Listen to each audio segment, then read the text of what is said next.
All right, here we go. Let's welcome our next fighter making his way to the cage, Nasty Nate Harris.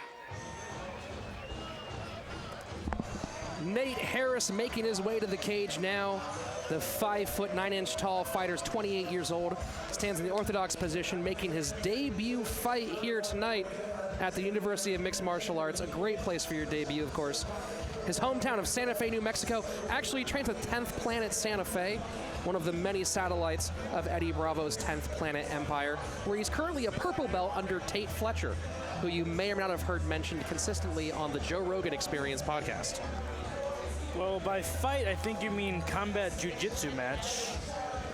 If you guys don't know, this is actually going to be a jiu-jitsu match. We're not going to have any striking. This is going to be a grappling-only match. Well, in combat jiu-jitsu, we do allow striking, but only on the ground. To the body, right? You can head strike on the ground. Oh, this is the stuff that Eddie Bravo came up with, right? Eddie Bravo's pet project, combat jiu-jitsu. Sort of a half step between traditional jiu-jitsu competition and straight-up mixed martial arts. Again, they are allowed to strike, but only on the ground. While standing, it's purely grappling and wrestling, judo, things of that nature. Interesting. One of our fighters tonight on the card, Eric Campella Cruz, was the victor here at the U in the first ever combat jiu-jitsu match last year. Now, does this go? This goes into a separate record, right? Jorge Pineda. Combat jiu-jitsu, yes, does not go on to the same record as your amateur mixed martial arts. It is a separate event. It's like a hybrid. A nice little hybrid. Nate Harris waiting for his opponent. Here we go, Jorge Pineda coming to the cage now. The 30-year-old fighter stands 5 feet 9 inches tall, fighting out of the orthodox position. Originally from Wilmington, California, now living in Huntington Beach, where he trains under King's MMA as a purple belt under Junior Bombero, who got his black belt from none other than Carlos Gracie Jr. Wow. So a nice lineage of his belts. Little lineage right there. Looks pretty confident coming out. Looking good in the red. George has one of the most interesting day jobs of any of our fighters. He is actually the special assistant to Bellator CEO Bjorn Rebney. That's a pretty good job. He does have a law degree. That's kind of who you want assisting if you're Bjorn, you know? Well, he said after he graduated from undergraduate work, he didn't know what to do next. He went and worked for an MMA agent, Ken Pavia, for a while he was going through law school at University of Laverne.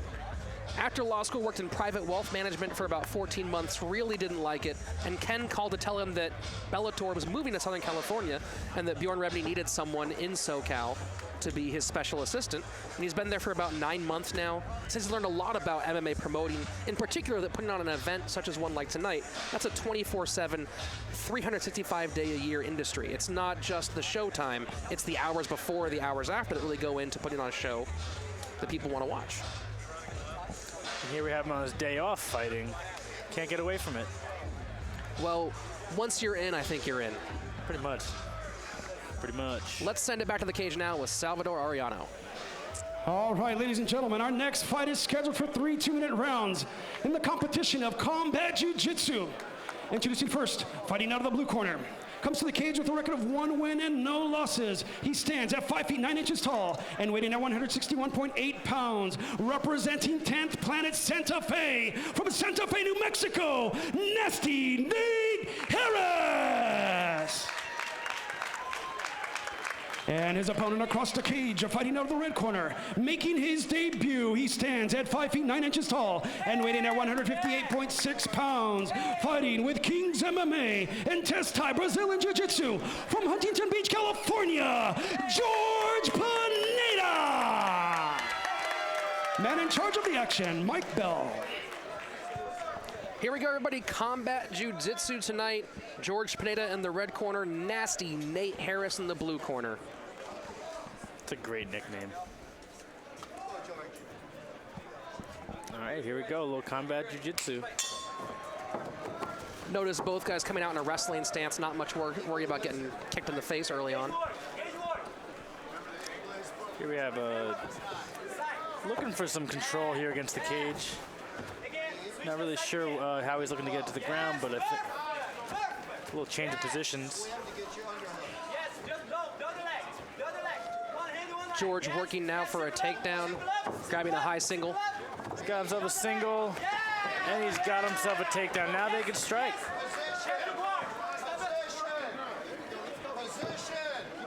This is a really interesting way to test your jiu-jitsu because, again, most jiu-jitsu competition, not allowed to punch each other in the face. But when you add that element on the ground, it really brings back that old adage of punch a black belt once, he's a brown belt. Punch him twice, he's a purple belt.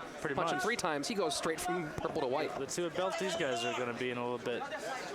So now we got Nate on top. He's in somewhat of a half guard. Seems that Jorge was trying for a little arm triangle. Nate's just pressing in, trying to possibly move to a better position, maybe a mount or a side control. But he hasn't really tried much striking himself, really just pushing the jiu-jitsu. You know, it becomes a whole different world trying to work a sweep when people can actually hit you while you're trying to set that sweep up. Yeah, I think this is a great transitional sport for guys that are trying to, you know, go from jiu-jitsu to MMA, you know, get used to getting punched. It will help you a lot. Definitely get used to getting punched, and it's a little different when there's punches coming than regular jiu-jitsu. Now, one big note for people watching at home, in the amateur ranks, there are no elbows allowed. So that's one weapon on the ground that they're not going to be using. And we got Pineda's almost mounted. He's got his back given up with a couple seconds left. That's really, really tight, and a tap. A tap before the bell. And we have ourselves Nate Harris, winner by rear naked choke in the combat jiu-jitsu match against Jorge Pineda. It was a really nice transition to the back that set him up. You know, it's tough when you get a choke locked in there and you hear that warning bell and you know you don't have much time, but when that squeeze gets put on, sometimes that squeeze is just way too much, even with seconds to go. Yeah, you have to either say, I'm going to get put to sleep or I'm going to wait this bell out. You know, you got to, or tap, and which he did. Really good show of sportsmanship after this fight between these competitors. You know, one thing I do like about the amateur ranks, not a lot of the same posturing that you see in professional mixed martial arts. Not a lot of unnecessary bad blood. Here we have that replay. Look at how quickly he gets that choke in once he transitions to the back. Yeah, that was a great transition. He knew he had a short time. A lot of guys with short time wouldn't really try for a choke. He still tried for it. He got himself the finish. You know, you think when you hear that click that the round's going to end, you can relax, and you can't. At any opening, you can see that. Just a couple of seconds changes the entire nature of that fight. And there we have it, a combat jiu-jitsu win. Now we're just waiting for the official score to get in there and announce our winner. Nasty Nate Harris enjoying a moment of celebration with his coach, Eddie Bravo. Got Eddie taking some pictures. It's got to be such a relief in that first fight to get that first victory. Big weight lifted off your back, I'm sure. You know, this is, especially when you got your coach Eddie Bravo. You want to do well for him. You want to win and show him that his jiu-jitsu is, you know, pretty dominant. You know, talking about Jorge Pineda, I didn't really see a lot of holes in his game. Really, I think I attribute that loss to just a momentary lapse in concentration when he heard that clack go in the last 10 seconds. Yeah, and you know, it's combat jiu-jitsu, so it's a great place to test it. You know, like maybe he could go back to the drawing board and see what he wants to work on, and maybe come back and actually do a mixed martial arts fight. But great way, I think it's a great way for fighters to start. You know, it's a little easier than jumping right in there. But he made one mistake and relaxed. The guy's back taken. You know, Eddie Bravo is all about the transitions. So once he saw an opening, he went for the transition, locked up the choke, and finished it. Once again, the only place to officially see combat jiu-jitsu is here at the University of Mixed Martial Arts with our second combat jiu-jitsu fight in the books.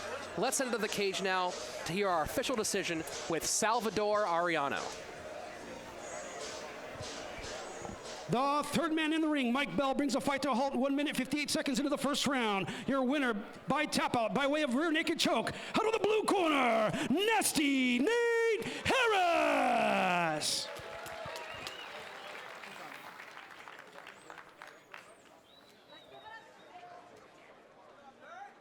Give it up for both these guys working the ground here at the U.